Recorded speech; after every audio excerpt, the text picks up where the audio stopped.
আমরাই হয়তো শেষ প্রজন্ম যে আমরা আমাদের বাবা মাকে মোবাইলে এডিক্টেড দেখিনি। আমরা হয়তো শেষ প্রজন্ম যে আমাদের বাবা মারা Facebook, social media, Twitter, mobile এই সমস্ত ফেতনা থেকে তারা মুক্ত। আলহামদুলিল্লাহ, আগামী প্রজন্মের বাবা মায়েরা আল্লাহ ভালো জানে তারা কি অবস্থা। প্রত্যেকে addicted.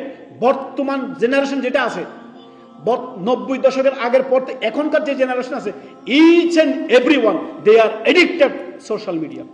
Each and everyone addicted. দিনে 5-6 ঘন্টা আরো বেশি মোবাইলকে সময় দেয়, কোরআনকে সময় দেয় না। আল্লাহু আকবার। এই কথাই আল্লাহ তাআলা বলেছেন, ওয়াকালা রাসূলু ইয়া রাব্বি ইন্না কওমি ইত্তাখাযু হাযাল কুরআনা মাহজুরা। এই কওম, আমার এই জাতি, এই উম্মত কোরআনের রাস্তা ছেড়ে দিয়েছে। তারা কোরআনের রাস্তা ছেড়ে দিয়ে তারা সোশ্যাল মিডিয়া বেঁধে পড়েছে। তারা ইহুদি নাসারাদের, মেসি, রোনাল্ডোর বা ইবন নায়ক নায়িকা, গায়ক গায়িকাদের অনুসরণ করতেছে। তারা কোরআনকে পরিত্যাগ করেছে। এইভাবেই 1 ঘন্টা, আধা ঘন্টা, আধা পারা কোরআন পড়ার তৌফিক হয় না, সে ঘন্টার পর ঘন্টা সোশ্যাল মিডিয়া কাটাচ্ছে। এই হচ্ছে মুসলমান জাতি। আজকে কি অধপতনে গেছে মুসলমান জাতি, চিন্তা করেন। ইয়া রব্বুল আলামিন, আল্লাহ আমাদের বুঝার তৌফিক দান করুন। আল্লাহ আমাদেরকে ফিরে আসা